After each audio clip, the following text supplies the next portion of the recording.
Ito naman, Mayor Soto and Magalong ay handa ng testigo. Okay naman ito kasi tutulong sila sa Malacanang, kay Pangulong Marcos, sa gobyerno, para i-expose kung sino ang involved sa graft and corruption sa flood control, ayuda, at marami pang iba. Kasi ito si Magalong, ang ini-expose nito tungkol sa ayuda, tungkol sa infrastructure project na maraming racket.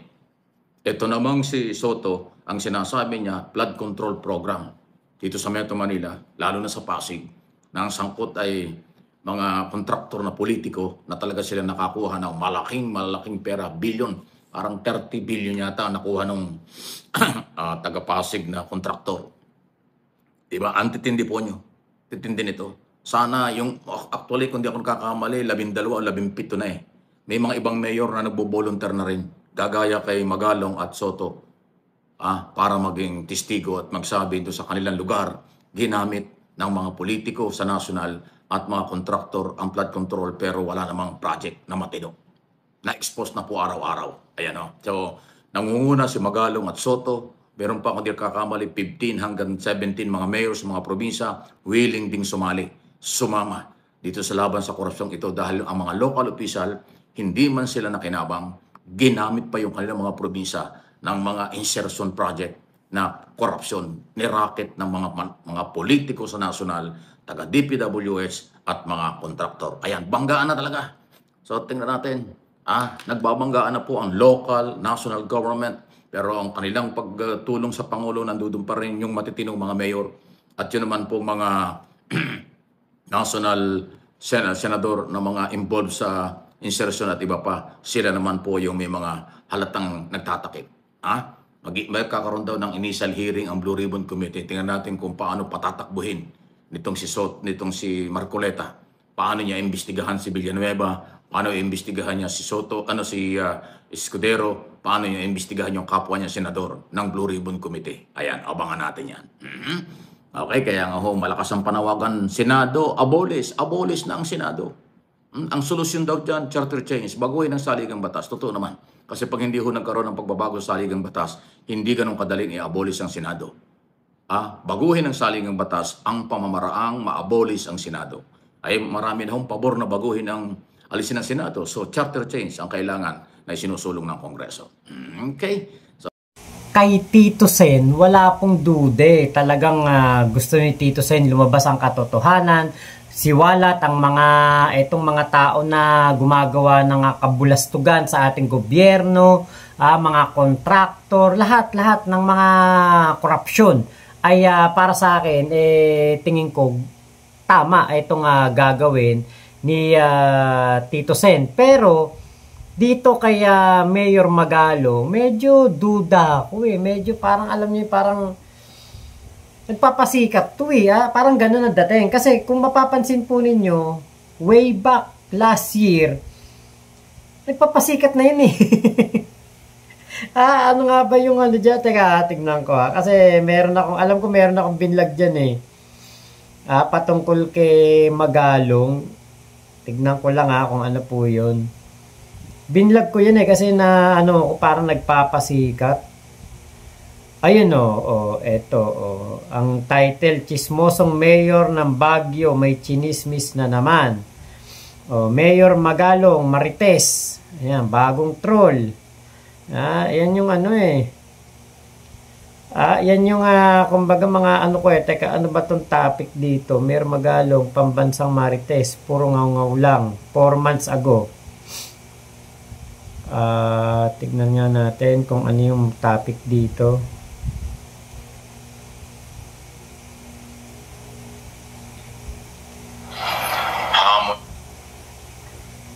2023 ka pa nagsimulang magbunganga. 2025 na po ngayon, Mayor. Ano na nangyari?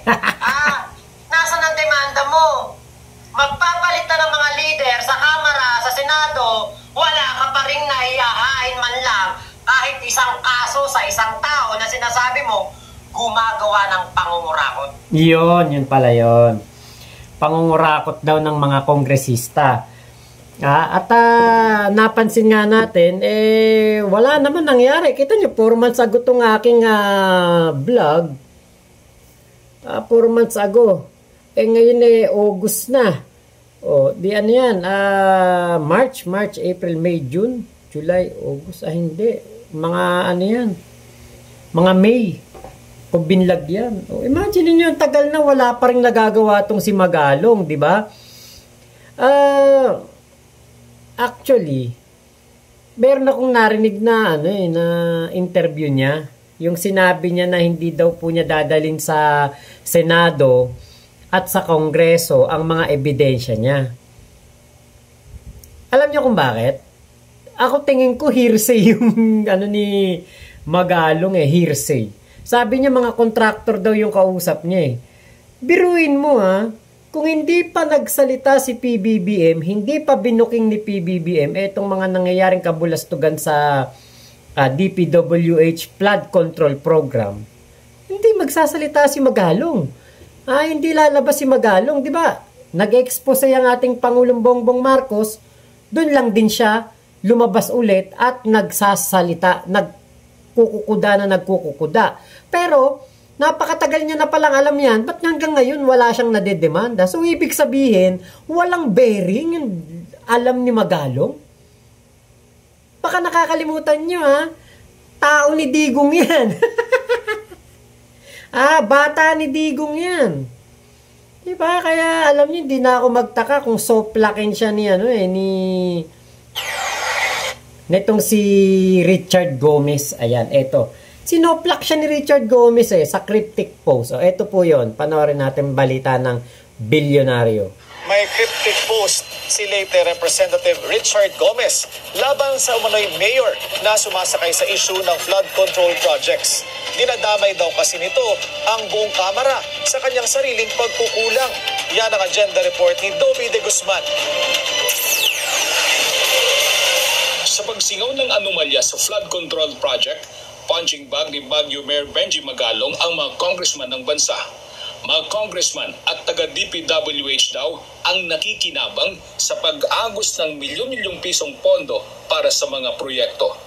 Usually, ang nagdidesisyon niyan yung politiko, yung congressman. Kasi siya yung naghanap ng pondo, siya rin ang didikta. And usually, pag siya ang didikta, yung paborito niyang congressman, kung ay paborito niyang contractor, kung hindi siya ang contractor. Pinalagan ni late 4th District Congressman Richard Gomez ang mga banat ni Mayor Magalong.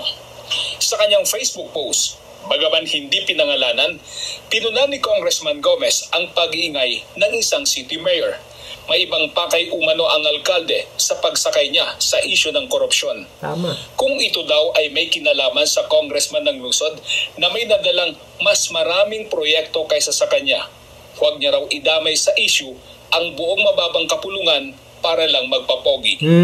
Bandang huli, payo ni Congressman Gomez, bago niya pakialaman ang Kongreso, ayusin niya muna ang problema ng sarili niyang bahay dahil lubog sa iba't ibang problema gaya ng polusyon sa hangin, palyadong public transport, overcrowding, pagsulpot ng illegal structures at watak-watak na urban planning. Sa huling bahagi ng kanyang post, hirit ni Gomez, mahiya ka naman. Ang tanong, may bahid ba ng katotohanan ang patutsada ni Goma tungkol sa lungsod ng Baguio? Ayon sa estudyanteng si Abigail, big yes, lalo na raw sa usapin sa traffic. Anya, kung dati-rati ay 15 minuto lang ang biyahe mula sa kanilang barangay papasok sa eskwelahan sa Harrison Road, ngayon 1.5 oras na. Sobrang tagal, pero mas mabilis pa nga po bumaba ng La Union top from Irisan to kung babiyahe po kami ng Irisan to Baguio. Parang gano'n. Para na po kami bumababa ng La Union. Dahil lang po sa traffic. Ayon naman kay Mario Simbahon, ang mga problemang binanggit ni Goma ay kaakibat ng pag-unlad ng Baguio. Bakit dito na ako pinanganak? Alang nakita ko ang ganda ng Baguio that time. Pero hanggang sa lumipas ang panahon, hindi natin maiwasan yan na dumaga ang mga buildings, dito pumupunta yung mga tao para magtrabaho. Now, about the traffic, di talaga natin maiwasan dahil mga daan natin hindi lumalaki. Dumadami ang building pero ang daan natin hanggang ngayon, ganun pa rin. Dumadami ang sasakyan, dumadami ang tao. Tanda nito, kung ikukumpara sa ibang lugar, mas maganda pa rin anya ang Baguio dahil disiplinado mga tao at maganda ang klima. Kaya sang-ayon si Abigail at Mario, naunahin ni Mayor Magalong ang pagresolba sa mga problema para sa pagpapatuloy ng pag-unlad ng syudad. Para sa agenda, yun, di ba? Kita nyo, estudyante saka isang senior na doon na pinanganak sa Baguio, nakikita nila yung kakulangan ni Mayor Magalong. Biruin mo kasi ang pag-unlad, di ba, kaakibat niyan talaga traffic, pollution, kaguluhan, overcrowding, overpopulation, parang overpopulated yung lugar. Kasi, syempre, kapag pumaunlad ang isang lugar, marami pong pumupunta diyan. Turista, mga nagnenegosyo, di ba, padami talaga ng padami. Katulad niyan, no, nakita natin ang Boracay. Ayan, example natin, Boracay. Napakaunlad ng Boracay. Napakaraming tao, napakaraming kumbaga pumupunta talaga diyan. Pero di ba? Ang tinututukan ng mayor ng Boracay o yung nakakasakop na bayan sa Boracay, ang tinututukan nila yung lugar niya. Hindi siya nag-iingay. Etong si Magalong, mayor lang ng Davao tuloy, ng Baguio City, pero pang national ang galawan. Ano ba pinaplano nito sa mga ilang susunod na panahon? Kakandidato ba to? Ito ba pupunta sa national o magko-congressman o magsesenador? Magpe-presidente ba to? Pasikat di ba? Ako talagang 4 months ago, kita nyo na, i-vlog ko na yan. Wala pong nangyari sa mga binubunganga ni Magalong 4 months ago. Kita nyo, walang nangyari. May naidemanda ba yan kahit isang kongresista na tinutukoy niya? Diba? Kaya alam nyo, hindi ako kumakampi kay Goma. Dahil nung nasa Quadcom yan, pinagtatanggol niya yung war on drugs ni Digong. Hindi ko rin gusto si Goma. Ngayon, diba? Pero tama yung sinabi ni Gome. Wala namang ibang mayor na pwedeng patamaan si Richard Gomez. Diba? Wala namang ibang mayor na nakikisaw-saw dyan sa issue na yun Wala namang mayor na bunganga ng bunganga sa media na lagi na lang nagpapaka-relevant. Kapag tumahimik, maya-maya mag-iingay ulit. Pero, diba? Puro bunganga. Walang naparusahan, walang naipakulong. Walang kahit isa na nasampahan niya ng demanda. Pero mo, nakakausap na pala niya mga kontraktor. Diba? Kung yan may bearing at totoo ang kanyang mga findings, bakit wala man lang siyang kahit isa na nasampahan ng demanda?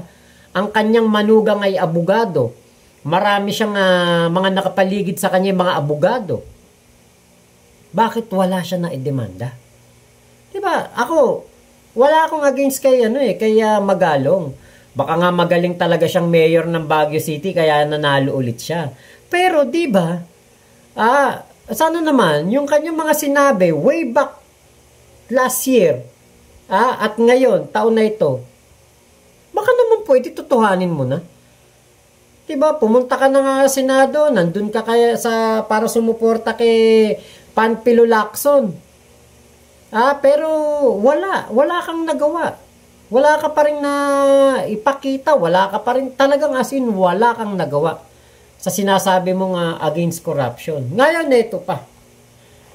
After ni Richard Gomez, ito namang si dating Senador Trillanes ang nagtatanong dito kay Mayor Magalong. Ito ang ito yung post ni dating Senador Trillanes. Sabi niya dito, sa kanyang post, ayan, lagay ko dyan sa screen natin, will Mayor Magalong also reveal to the public? Ito post yan ni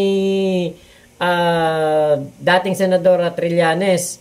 Will Mayor Magalong also reveal to the public the congressmen who are behind the 36 billion peso rock netting scam in Benguet Mountain Province during the Duterte administration.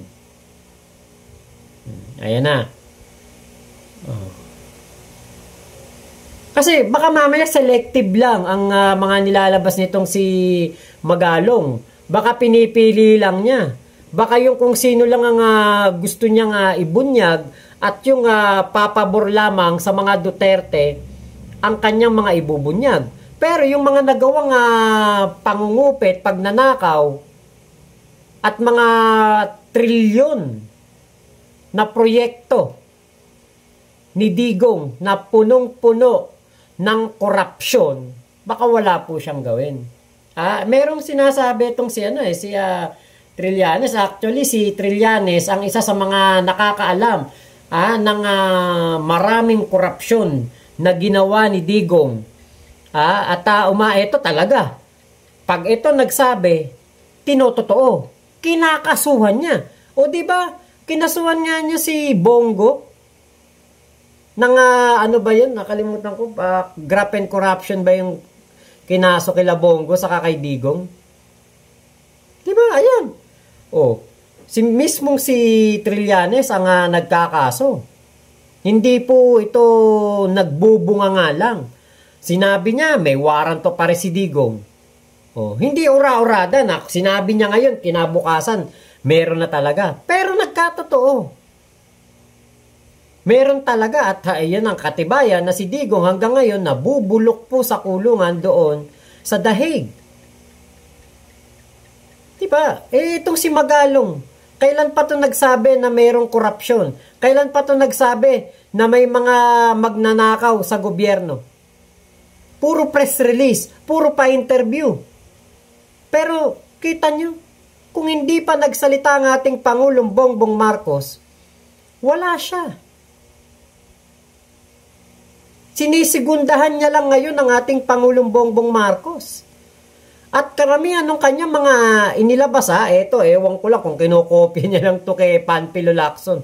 Karamihan ng kanyang nilalabas o sinasabi, alam din ni Panfilo Lacson. At matagal nang alam ni Panfilo Lacson at iniimbestigahan. Sila mismo pumupunta sa mga lugar at nag-iimbestiga. May mga tauhan si Panfilo Lacson. Baka hindi kaya kinukwento lang ni Ping Lacson kay kay Magalong. At siya yung ingay ng ingay. Kasi nakita natin, panood natin yung privilege speech ni Panfilo Lacson 1 oras mahigit. Detalyado.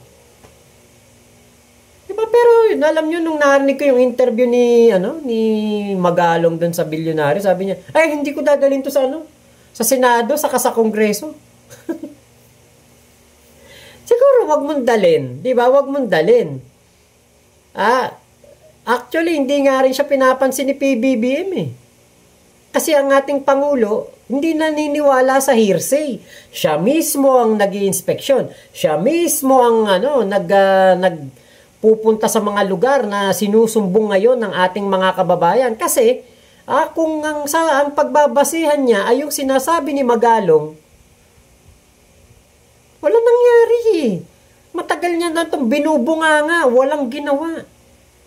So ngayon, ang ating Pangulo ang nag-iimbestiga, siya mismo ang nangangalap ng mga ebidensya para makasuhan at mapinpoint itong mga contractor, itong mga RD at mga district engineer ng DPWH. Ganon sana. Pero itong si Magalong, diskumpiyado talaga ako. Kay Tito Sen, alam natin yan, para sa bayan yan. Ako, binoto ko yan. Talaga sinuportahan ko yan, si Tito Sen. Kasi, actually, nung nakaraang eleksyon, muntik na akong mag-Panfilo Lacson at Tito Soto, kaya lang, hindi pa nila panahon that time Talagang para sa akin, si Yorme sana talaga ang presidente. Pero nakita nyo naman si Yorme ngayon. Hindi pabigat sa gobyerno. Si Yorme tinutulungan si PBBM. May isa akong vlog dyan patungkol kay Yorme sa pagtulong niya kay PBBM. Maganda samahan nila ngayon ni PBBM sa mga proyekto, sa katulad nun, yung pamimigay ni PBBM ng patient transport vehicle. Si Yorme nandoon, present. Kasama pala si Yorme sa mga kumbaga mga nakakausap ni PBBM dito sa proyekto na ito na pamimigay ng PTB sa bawat bayan sa ating bansa. Hindi katulad, ayan, si Yorme, ayan, maasahan na mayor. Nakakatulong sa gobyerno, nakakatulong sa ating Pangulong Bongbong Marcos. Pero itong si Magalong, hindi siya tumutulong sa gobyerno. Pasikat. Mabunga nga lang. Akala mo magaling pero ampaw. Akala mo talaga may alam. Pero, nga. Wala nangyari. Diba? Kasi kung meron lang talaga nangyari, kaya sa sinasabi ni Magalong, papalakpakan ko yan. Baka ako kasi ako, nakapunta ng Baguio City, 2007, 2008, 2009. Last na punta ko ng Davao City. Ng Baguio City. Sa Baguio, 2 beses na o 3 beses na ako nakapunta. Panagbenga yung isa, talagang matraffic yun. Yung isa, kasama ko sila Kuya Randy, saka si Hans, yun, taga kay Pumbo, Santa Maria, Bulacan. Yung Honda Civic ni Kuya Randy yung dala namin nun saka si Tito Bal, ayan. 4 kami. Punta kami Baguio. Alam niyo, ang isang dapat din tignan dyan ni Magalong, siguro yung yung ukay-ukay. Baka mamaya yung mga ukay-ukay dyan mga smuggled. Yan din na isa kasi kapag dati, kapag gusto mo ng mga branded pero mura, punta kang Baguio. Diyan nga nakabili kami jacket, Esprit, Eco na damit, nakabili ko dyan, Eco na damit, saka Eco ba o Eco? Basta tapos meron pang makabili rin kami dyan silver na na puro yung bilog na silver. Maganda Baguio talagang maunlad. Pero di ba siguro kaysa magbunganga ka ng magbunganga, Magalong, pag-focus ka muna sa bayan mo, pakita mo sa mga kababayan mo na kaya mong solusyonan ng problema muna ng Baguio. Kapag talaga wala ng problema yung Baguio, yun talagang wala na. Yung wala ka ng mga problema talaga. Tapos ang krimen, walang krimen na nangyayari, walang droga, walang traffic, walang prostitusyon, walang mga illegal na na katulad niyan. Ingay ka ng ingay, nasa ilong mo lang mismo, nasa harapan mo lang. Umamin yung DDS vlogger. Baguio City, UP Baguio, kultura na daw po ang pagchochonki dyan. Abay, illegal yan Diba, baka ikaw, Magalong, katitingin mo ng katitingin, kakabinocular mo sa Kongreso, sa Senado, sa DPWH, pero hindi mo nakikita na papabayaan mo yung bayan mo. Hindi mo nakikita yung talagang problema dyan sa lugar mo. Baka laganap na chonky dyan. Baka magulat ka. Mga kabataan dyan lulong na sa chonky. Di ba? Tignan mo muna yung nasasakupan mo. Tama si Goma. Tignan mo muna yung nasasakupan mo. At tama din si Trillanes. Baka mamaya ang piliin mo lang na ilabas yung mga makakasira lang kay PBBM. Pero yung mga proyekto ni Digong, poprotektahan mo kahit na bilyong-bilyong pera ang involved na ninanakaw. Maging patas ka, Magalong. Saka, umaksyon ka naman. Puro ka bunganga Kita mo mga kababayan mo, nirereklamo. Dati 15 minutes ang traffic. Ngayon 1 oras at kalahati na. Ay nako. Magalong, biro mo 4 months ago na yung ko sa'yo, vlog ko sa'yo, wala ka pa rin nagawa, wala ka pa rin napatunayan. Ay, nako talaga. So, tignan natin kung ito bang si Magalong, king of hearsay. King of hearsay, king of bunganga. So yun lamang po. Maraming salamat sa pagsama nyo dito sa aking vlog na ito. Ingat po kayo. Nasaan mang panig kayo ng mundo, Momo, chup chup, love you. God bless us all, Pilipinas. God first, MA Pinoy TV at Mike Abe Opinions dito po sa YouTube. Suportahan po natin. Walang fake news kay Sir Mike Abe.